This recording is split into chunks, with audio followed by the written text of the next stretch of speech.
অৰ্থবান যোগ্য বুলি আমি কেতিয়াও ভবা নাই।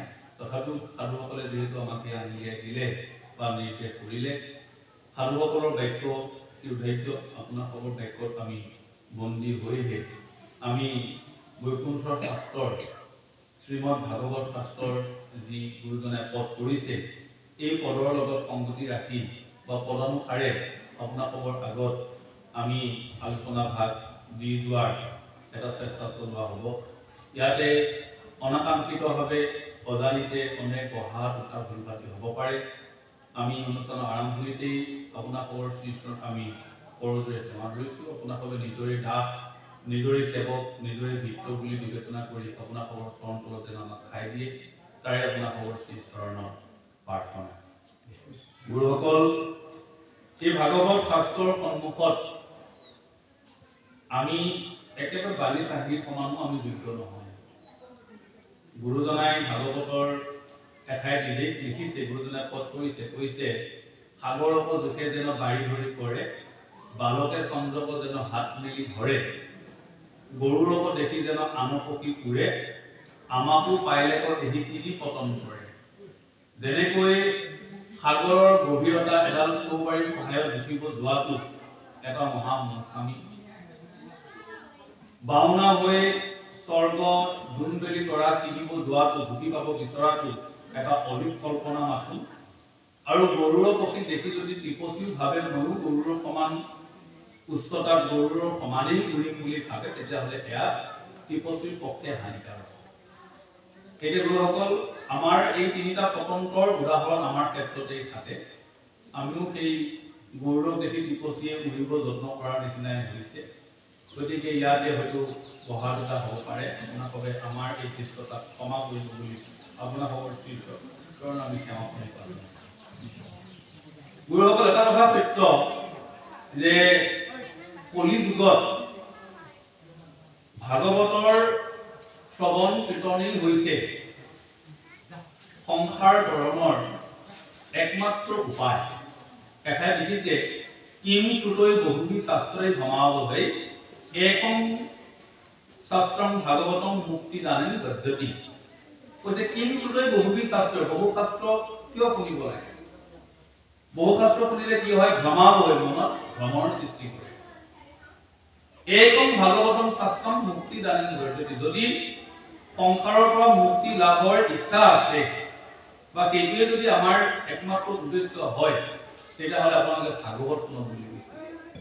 এখন ভাগৱত শাস্ত্ৰ শ্ৰৱণ কীৰ্তনেই আমাক বৈকুণ্ঠ পাব পাৰে, তাত কোনো সন্দেহৰ অৱকাশ নাই বুলি প্ৰস্তুত শ্লোকটোত আমাক জনাইছে। সেয়ে হয়তো আজি অসমৰ গাঁৱে ভূঞে বিভিন্ন ঠাইত অবিৰতভাৱে এদিনীয়া, দুদিনীয়া, তিনিদিনীয়া বা সাপ্তাহিক ভাগৱত শাস্ত্ৰৰ পাৰায়ণ কৰি অহা আমাৰ পৰিলক্ষিত হৈছে। আৰু তেনে মহৎ উদ্দেশ্য আগত ৰাখি আজি এই গাঁওখনে বা এই অঞ্চলেও ভাগৱত শাস্ত্ৰ শ্ৰৱণ কীৰ্তনৰ নিচিনা এটা উত্তম ব্যৱস্থা আপোনালোকে কৰি তাৰ এটা অংশ হিচাপে আমাকো অংশীদাৰিত্ব কৰাৰ কাৰণে আমি আপোনালোকৰ শ্ৰীচৰণত সেৱা ধৰি আপোনালোকৰ এই প্ৰচেষ্টাৰ আমি শলাগ লৈছোঁ। আৰু এই ভাগৱত শাস্ত্ৰ শ্ৰৱণ কৰিব পৰাটো সহায় অতি সৌভাগ্যৰ কথা গুৰুসকল। আৰু এমাত্ৰ সমস্যা, কিয়নো শাস্ত্ৰতে লিখা আছে, পদ্মপুৰাণৰ উত্তৰ খণ্ডত এই কথা লিপিবদ্ধ কৰিছে যে ভাগৱত শাস্ত্ৰ হেনো শ্ৰৱণ কৰিবলৈ পোৱাটো দেৱসকলৰ কাৰণেও দুৰ্লভ। এটা লিখিছে সুকম মত্তত আবদম সৰ্বেশ্ব কাৰ্য কুশলা সুৰা কথা সুধাং প্ৰজস্ব সগৃহীতা এবং সুধামিমা। ইয়াৰ অৰ্থ হৈছে যেতিয়া গংগাৰ তীৰত, গংগাৰ পাৰত যেতিয়া 60 সহস্ৰ ঋষিৰ সন্মুখত কুকমুনিয়ে যেতিয়া ভাগৱত শাস্ত্ৰ পৰীক্ষিতৰ আগত ক'বলৈ আৰম্ভ কৰিছে, তাৰ প্ৰাক মুহূৰ্তত স্বৰ্গৰ দেৱতাসকলে হাতত অমৃতৰ কলহ লৈ সেই স্থানত উপস্থিত হৈ কৈছে, তাকে কৈছে কথাখিনি কবিয়ে কৈছে সুকম নত্তত আবদম সৰ্বেশ কাৰ্য কুশলা সুৰা। মানে কোনসকল দেৱতাসকল নিজৰ স্বাৰ্থ সিদ্ধি কৰাত অভ্যস্ত, সিহঁততকৈ টেঙৰ নাই, চতুৰ নাই। তেওঁলোকে কি কৰিছে, হাতত অমৃতৰ কলহ লৈ আহি পোকৰ আগত কৈছে যে হে পোক মহাগুৰু, ইয়াৰ যিটো সমস্যা এইটো হৈছে যে পৰীক্ষিতক 7 দিনৰ ভিতৰত তক্ষকে দংশন কৰি আৰু সেই বিষব অগ্নিত পৰীক্ষিতৰ মৃত্যু।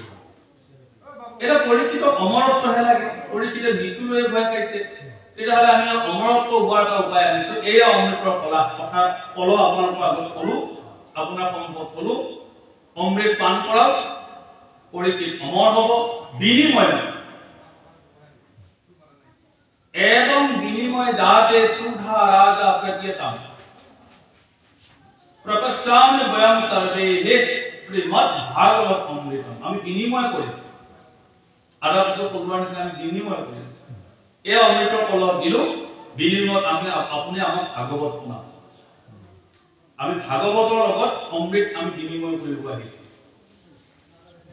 এই বুলি তেওঁলোকে পোকৰ আগত কলে। তেতিয়া পোকবোৰে ভাবিছে কহ কথা কহ সুধা কহ কাশ কহ মণি মহান ব্রহ্মরাত্র বসাইত এবং তদা দেবাঙ্গ হাস।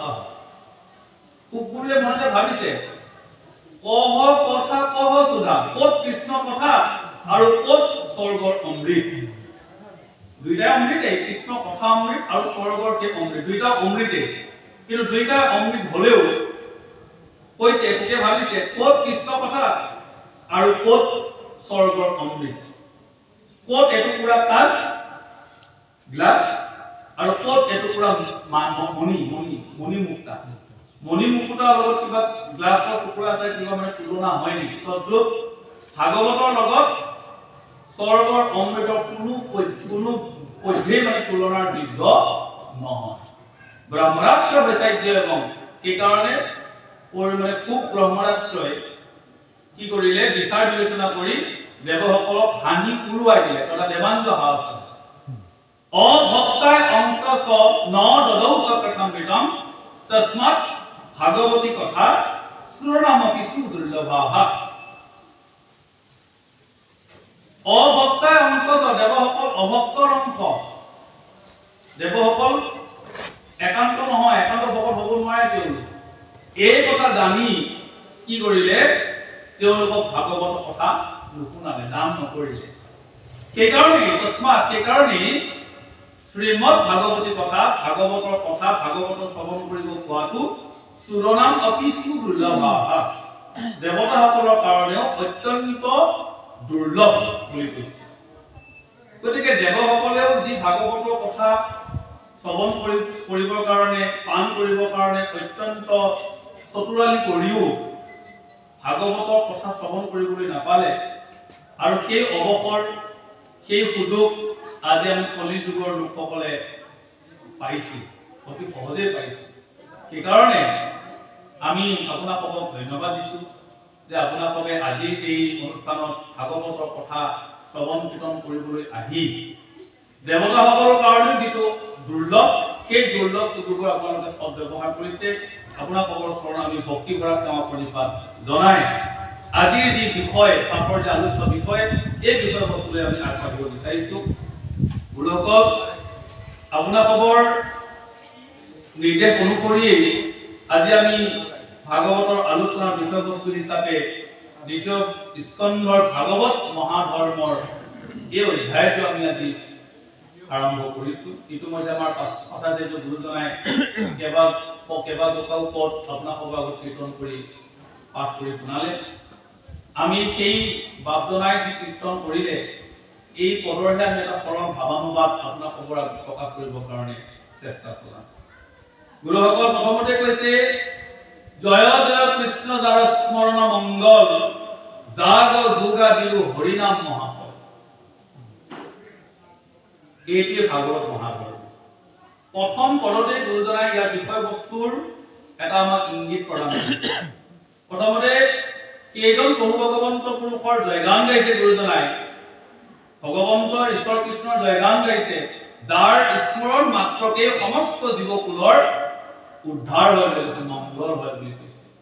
এজন দুজনৰ কাৰণে নহয়, এই নাম স্মৰণ কৰা মাত্ৰকতে সমস্ত জগতে উদ্ধাৰ হ'ব পাৰে, সমস্ত জগতৰে মংগল হ'ব পাৰে।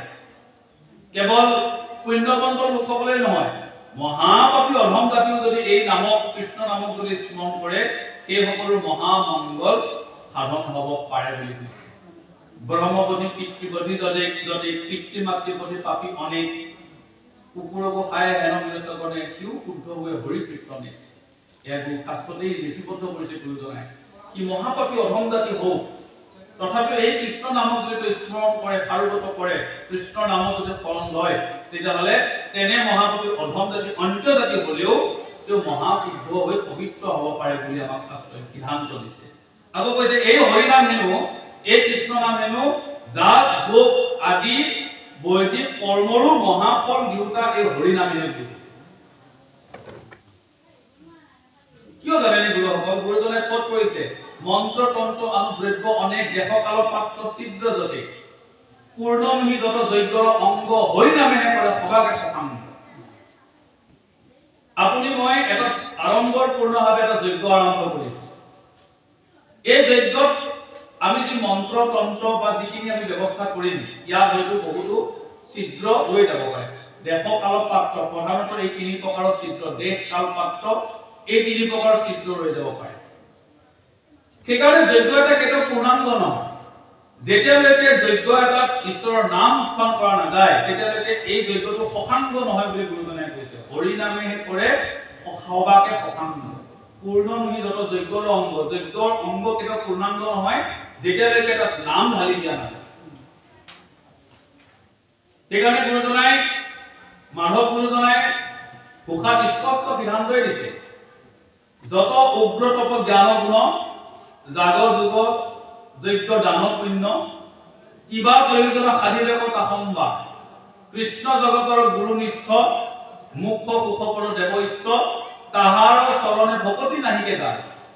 যেতিয়ালৈকে কৃষ্ণৰ নামত প্ৰীতি নহব, নামত ভকতি নহব, তেতিয়ালৈকে উগ্ৰ তপস্যা কৰক, যাগ যোগ যজ্ঞ তপ জপ যিমান যি কৰক, পুৰুষৰ কোনো প্ৰয়োজনে সাধিব নোৱাৰে বুলি কৈছে। পুৰুষাৰ্থ সিদ্ধ হব নোৱাৰে। আকৌ এটা কৈছে সমস্ত তপকে আচৰূপ পৰুক পৰ্বতে উঠি যত তীৰ্থত ভ্ৰমুক পঢ়ুক বেদ নিশ্চয় সমস্ত যুগক জানুক সমস্তই যুগ সমস্ত যজ্ঞচয় হৰি বিনে কদাচিত মৃত্যু নতৰে। যিমান উগ্ৰ তপ কৰক কিয়, মূৰটো ওপৰত তলফালে কৰি ভৰি দুখন ওপৰলৈ কৰি এডিঙি পানীত থাকি তপস্যা কৰক, ধ্যান কৰক, তথাপিও যেতিয়ালৈকে নাম উচ্চাৰণ কৰা নহয়, নামত প্ৰীতি নহব, তেতিয়ালৈকে কেতিয়াও কি নহয় বুলি কৈছে, সংসাৰ কৰিব যোগ্য নহব বুলি কৈছে, সংসাৰ পাৰ নাপাব। সেইকাৰণে আগামী লোকে এখন কৈছে, মহাযোগীজনো ব্ৰহ্মচিন্তে যদি হৰিৰ নাম নলৱে, সিও ভ্ৰষ্ট হৈ সংসাৰ তপৰে চাৰি পেটে হেন পৰে। যিমান ডাঙৰ ডাঙৰ যোগী, যিমান ডাঙৰ ডাঙৰ তপস্বী, মহাজ্ঞানী নহওক কিয়, যদি তো নামবিহীন হয়, তেতিয়াহ'লে তেওঁৰ সমস্ত যোগ সমস্ত সাধনা অসাৰ বুলি কৈছে। সেয়েহে গুৰুজনে ইয়াতে ঘোষণা কৰিছে যে যাক যজ্ঞ যোগাদিও হৰিনামেহে মহা ফল বুলি ইয়াতে ঘোষণা কৰিলে। তাৰপিছতে গুৰুজনে কৈছে, হেনেও পৰমানন্দ মাধৱক নিতে কুমুৰিও নৰ নিৰন্তৰে এক চিত্তে। এটা সুন্দৰ ঈশ্বৰৰ গুণ নাম বাচক শব্দ এটা ব্যৱহাৰ কৰিছে, পৰমানন্দ। এই যে আমাৰ সমস্তৰে ঘটে ঘটে সমস্ত প্ৰাণীতে ঈশ্বৰ যে বিদ্যমান, আত্মাৰূপে যে পৰমাত্মা ৰূপে যে বিদ্যমান হৈ আছে, আমি কেনেকৈ জানো? আমি কেনেকৈ উপলব্ধি কৰিম? উপলব্ধি কৰিম আনন্দৰ মাধ্যমে। সমস্ত জীৱই আনন্দ উপলব্ধি কৰিব পাৰে, সুখ বা আনন্দ উপলব্ধি কৰিব পাৰে। এই আনন্দৰ মাধ্যমেৰে প্ৰভু ভগৱন্তৰ প্ৰকাশ হয় বুলি কৈছে, বা উপলব্ধি হয়। সেইকাৰণে প্ৰভু ভগৱন্ত পুৰুষৰ নাম বিভিন্ন আনন্দৰ দ্বাৰা প্ৰকাশ কৰিছে, যেনে সহজানন্দ, নিত্যানন্দ, সদানন্দ, ঘুমানন্দ, সচ্চিদানন্দ, আৰু তাৰ ওপৰত কৈছে পৰমানন্দ। আৰু প্ৰভু ভগৱন্ত পুৰুষ আনন্দৰে উৎস বুলি কৈছে। কিয়? সচ্চিদ আনন্দ সমান সচ্চিদানন্দ। তাৰ প্ৰভু ভগৱন্ত পুৰুষ জ্ঞানময় মূৰ্তি, চৈতন্যময় মূৰ্তি। আৰু প্ৰভু ভগৱন্ত পুৰুষৰ এই আনন্দ স্বৰূপ উপাদানেৰে গঠিত তিনিটা সৎ চিত আৰু আনন্দ এই তিনিটা উপাদানৰ দ্বাৰা প্ৰভু ভগৱন্ত পুৰুষৰ চৈতন্য যিটো মূৰ্তি জ্ঞানময় যিটো মূৰ্তি এই ৰূপ মূৰ্তিটো গঠিত বুলি কৈছে গতিকে এই পৰমানন্দ প্ৰভু ভগৱন্ত পুৰুষৰ এই পৰমানন্দ স্বৰূপটোক আমাক নিজে স্মৰণ কৰিব দিছে তেওঁ যে আমাৰ হৃদয়ত যে আনন্দ ৰূপত যে বহি গৈছে এই আনন্দৰ মাধ্যমেৰে আমি প্ৰভু ভগৱন্ত পুৰুষৰ যিটো সত্তা এই সত্তাটোক উপলব্ধি কৰিবৰ কাৰণে গুৰুজনে আমাক পৰামৰ্শ দিছে উপদেশ দিছে কৃষ্ণ কথা অমৃত পিয়া খাব ধানে কৰিও যতন দাবে নতু নতু সাৰুৱে পাত্ৰানে কৃষ্ণ কথা অমৃত পিও খাব ধানে এতিয়া আমি অলপ আগতে আমি কৈছিলো কথাখিনি যে আমি তেওঁলোকে দুই প্ৰকাৰৰ অমৃত পালো এটাটো সাগৰ নদীটোত মঠতে যি অমৃত পালে অমৃত লাভ কৰিলে সেয়া হৈছে স্বৰ্গৰ অমৃত যাক পান কৰি দেৱতাসকল অমৰত্ব লাভ কৰিলে আৰু এটা আৰু এক প্ৰকাৰ অমৃতৰ কথা গুৰুজনে আমাক সন্ধান দিলে আৰু সেয়া হৈছে কৃষ্ণ কথা অমৃত এই কৃষ্ণ কথা অমৃত পান কৰোতে গুৰুজনে আমাক অত্যন্ত সাৱধানতা অৱলম্বন কৰিব দিছে কিয় কৃষ্ণ কথা শ্ৰৱণ কৰোঁতে আমি সাৱধানতা অৱলম্বন কৰিব এইকাৰণে লাগে গুৰুসকল যে আমি সকলোৱে একো একোটা ৰোগত ৰোগী হৈ আছো এইটো হৈছে ভৱ ৰোগ বা সংসাৰ ব্যাধি যেতিয়া এজন ৰোগী চিকিৎসকৰ ওচৰলৈ যায় তেতিয়া চিকিৎসকে কি কৰে তেওঁ এখন প্ৰেছক্ৰিপচন দিয়ে আৰু প্ৰেছক্ৰিপচনত যিবোৰ ঔষধ তেওঁ লিপিবদ্ধ কৰিব এই ঔষধসমূহ ৰোগীজনে অত্যন্ত সাৱধানেৰে গ্ৰহণ কৰিব লাগে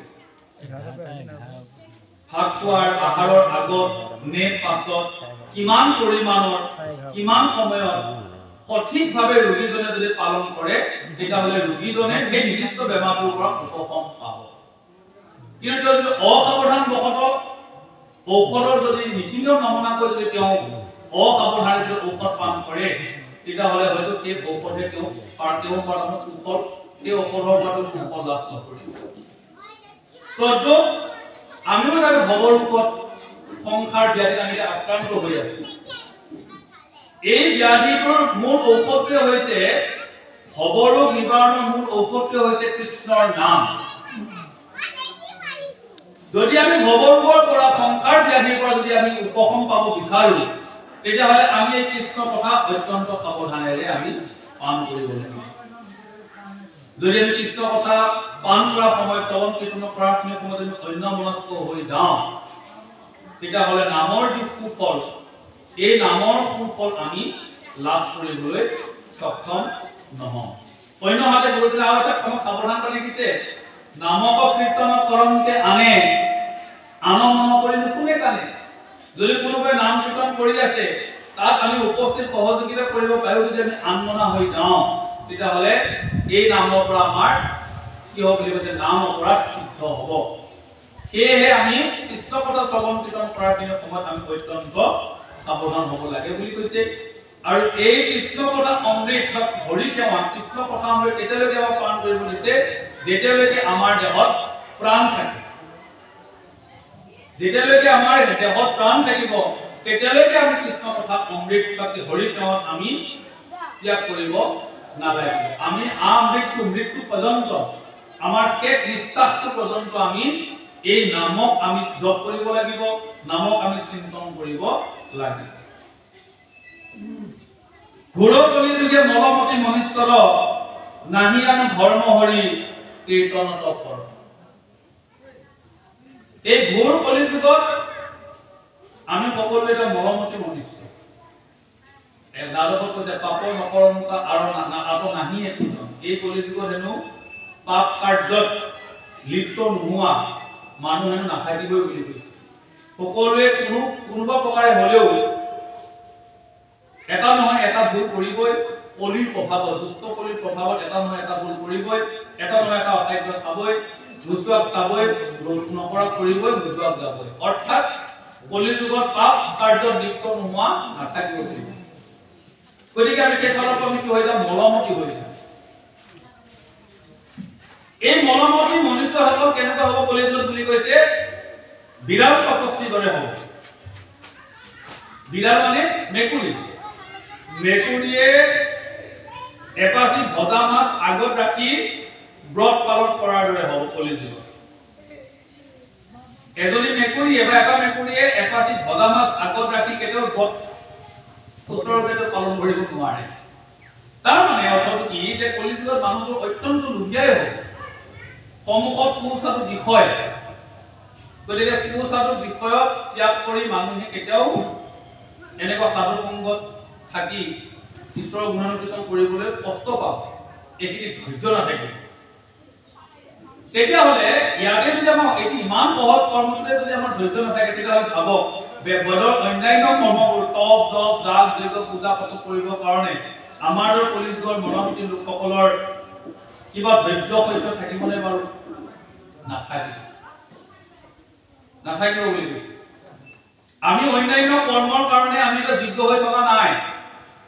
সেইকাৰণে গুৰুজনে দ্বাদশত লিখিছে পাতকেৰো কৰ্ম আছে শুনি মৰি ঘিনে, কলিযুগে গতি নাই হৰি নাম বিনে। কলিযুগত লোকসকলৰ কিবা অন্য কৰ্মৰ অধিকাৰ আছে নেকি? নাই বুলি কৈছে গুৰুজনে। পাতকেৰো কৰ্ম আছে শুনি মৰি ঘিনে। পাতকীৰ কি কৰ্ম আছে? পাতকীয়ে কৰ্ম কৰিবলৈ গ'লে একো কৰ্মই সিদ্ধ নহ'ব। না তপস্যা, না যজ্ঞ, না দান, না পুণ্য, না স্নান, একো কৰ্মই সিদ্ধ নহ'ব বুলি কৈছে। গতিকে আমাৰ দৰে কলিযুগৰ লোকসকলৰ কাৰণে কৃষ্ণ নামেই হৈছে সৰ্বোচ্চ উপায়, অত্যন্ত সুলভ উপায়।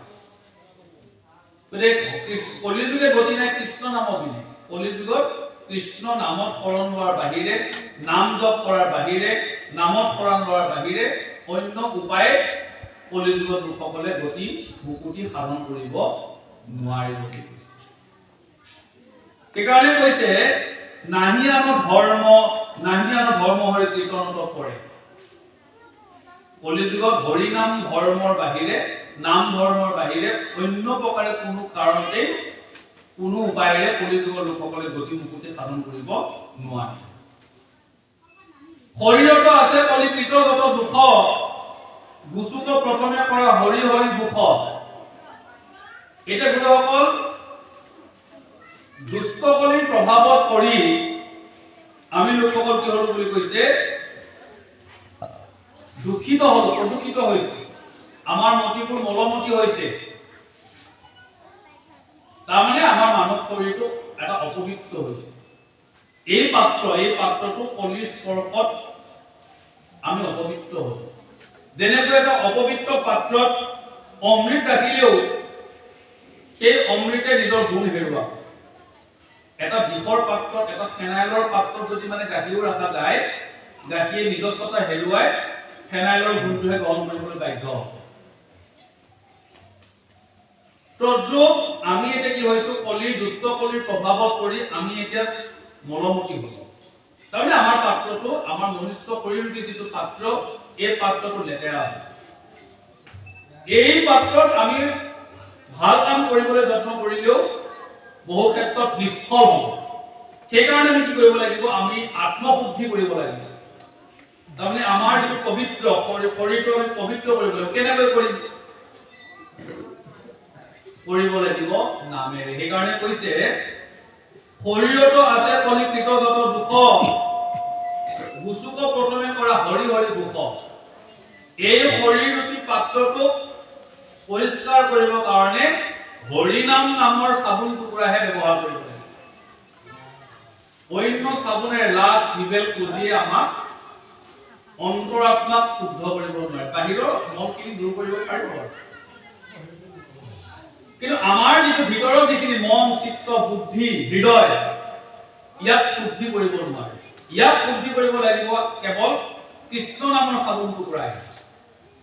সেইকাৰণে গুৰুজনে কৈছে যে কলিকৃত এই দুখসমূহৰ পৰা প্ৰথমতে আমি পৰিত্ৰাণ পাবলৈ হলে, পবিত্ৰ হ'ব লগা হলে, আত্মশুদ্ধি হ'বলৈ হলে আমি সকলোৱে হৰিনাম ঘোষণা কৰিব লাগিব।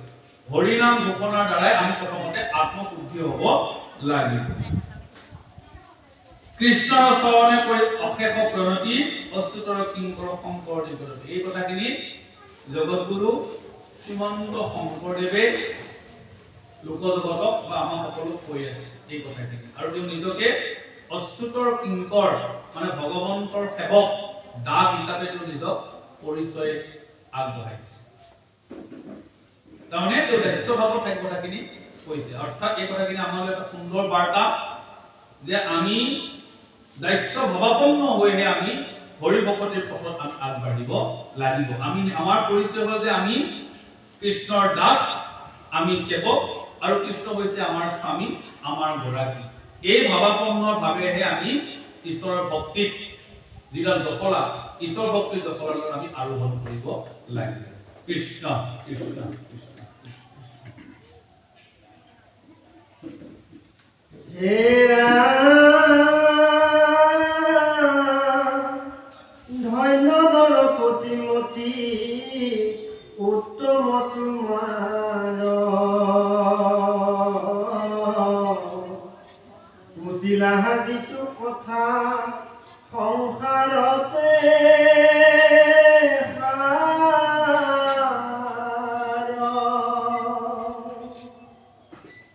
হেৰা মুখৰ সাধনইটো জগতৰে হিত লভিলে মুকুতি যিটো পাহাৰো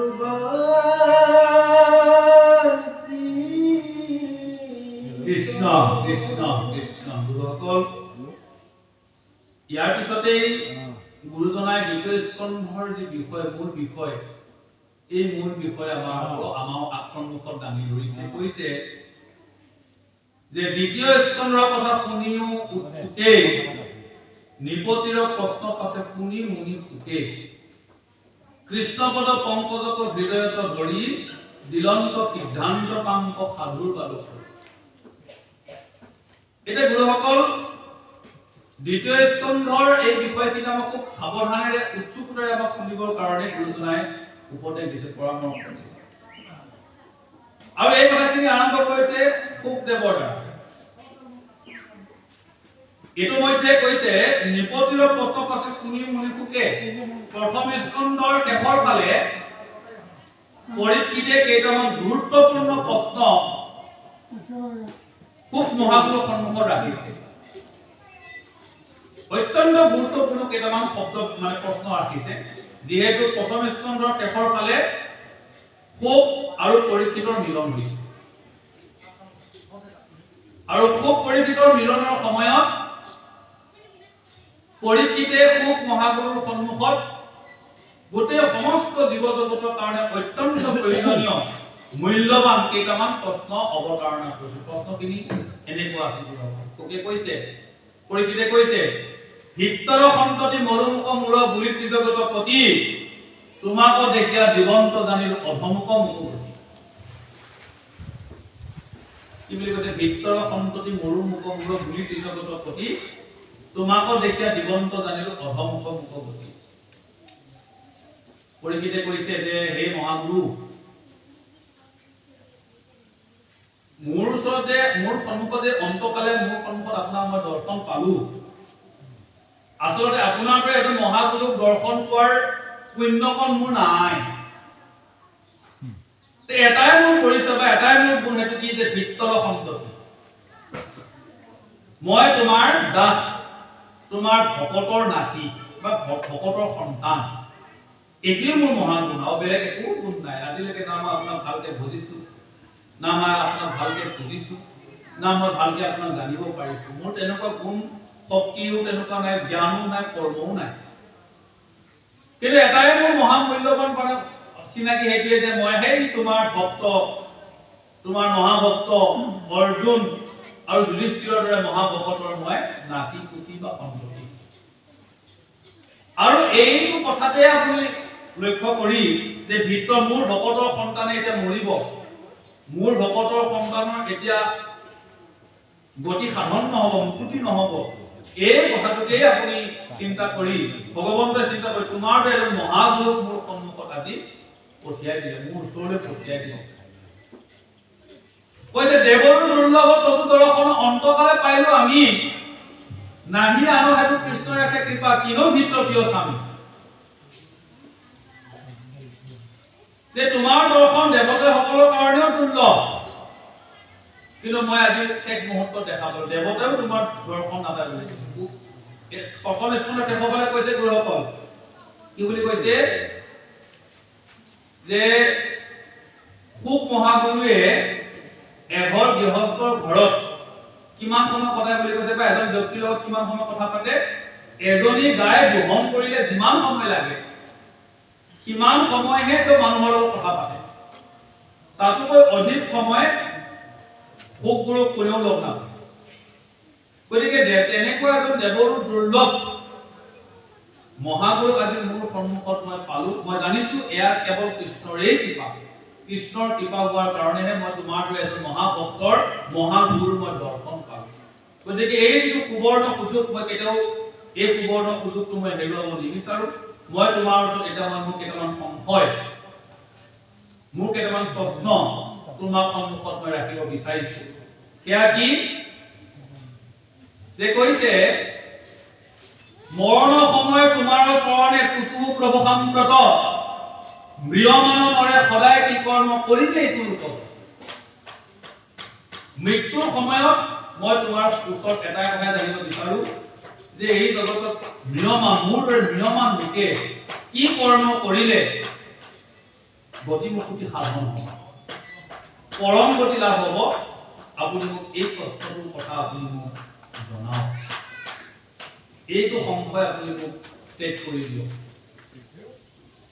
কাহাকো জপিবে কাহাকো শুনিবে কাহাকো স্মৰিবে নৰে ভজনীয় যোগ্য কোনো দেৱতা কহিও মুখ সত্তৰে আমাৰ সনাতন ধৰ্মত হিন্দু ধৰ্মত 33 কোটি দেৱতাৰ নাম উল্লেখ কৰিছে বা থকাৰ কথা আমাক শাস্ত্ৰই কৈছে এতিয়া আপুনি কাক এৰিব কাক ধৰিব কাক ভজিব কাক আপুনি অৱহেলা কৰিব কিন্তু 33 কোটি দেৱতাৰ নাম আপুনি যদি মোক এটা সোধে 30 জনৰ নাম কওঁতেও মোৰ কাৰণে 10 বাজিব মই নোৱাৰো ক'ব গতিকে এনে সময়ত যাৰ মই নামেই আজিলৈকে শুনা নাই তাক মই চিন্তাই কৰিব নোৱাৰো তেনে ক্ষেত্ৰত মই কাৰ ওচৰত মুকুতি কৰিম কাৰ ওচৰত মুকুতি বিচাৰিম কাৰ ওচৰত মই পৰম গতি বিচাৰিম মই আজি মানে সংশয়ত পৰিছো গতিকে আপুনি মোক এই সংশয়টো মোক মুক্ত কৰক যে কোনজন দেৱতাক ভজিলে কাক স্মৰণ কৰিলে কাৰ ওচৰত শৰণ গলে জীৱই গতি মুকুতি সাধন কৰিব পাৰে আপুনি মোক এই প্ৰশ্নটোৰ উত্তৰ দিয়ক বুলি কৈছে সেয়েহে গুৰুসকলৰ আমাক সমস্ত প্ৰথম স্কন্ধত পৰীক্ষিতে যিকেইটা মূল্যৱান প্ৰশ্ন সুধিছিলে এই দ্বিতীয় স্কন্ধৰ আৰম্ভণিতে খুব মহাগুৰুৱে সেই মূল্যৱান মহামূল্যৱান প্ৰশ্নকেইটাৰ উত্তৰ দিবৰ কাৰণে আগবাঢ়িছে আৰু কৈছে যে ধন্য নৰপতিমতি উত্তম তোমাৰ কুশিলাহা যিটো কথা সংসাৰত দেখাৰ যে হে পৰীক্ষিত ত্ৰিপতি তুমি সঁচাই উত্তম মতিৰ লোক বুলি তেওঁ প্ৰশংসা কৰিছে কিয় কৰিছে কাৰণ চাব গুৰুসকল সংসাৰত মানুহৰ সংখ্যা আমি অন্যান্য জীৱ জন্তুৰ কথা নকমেই মানুহৰ সংখ্যা ইমান বাঢ়িছে যাক জনসংখ্যা বিস্ফোৰণ বুলি কৈছে তাৰমানে জনসংখ্যা থাকিবলৈ ঠাই নোহোৱা হৈছে ইমানবোৰ মানুহৰ ভিতৰত কেইজনে সাধু সংগৰ কথা চিন্তা কৰে কেইজনে ভাগৱত শ্ৰৱণ কীৰ্তনৰ কথা চিন্তা কৰে কেইজনে আত্মাৰ উন্নতিৰ কথা চিন্তা কৰে কেইজনে নিজক পৰম গতি সাধিবৰ কাৰণে প্ৰভু ভগৱন্তৰ চৰণত সমৰ্পণ কৰে আত্মসমৰ্পণ কৰে বহুত কম এপাচি খাপত জালু কৰিছে গতিকে তুমি উত্তমত এই কাৰণে যে তুমি সংসাৰ কৰাৰ কথা তুমি চিন্তা কৰিছা এইখিনি কথা তুমি অনুধাৱন কৰিব পাৰিছা তোমাৰ চিন্তালৈ আহিছে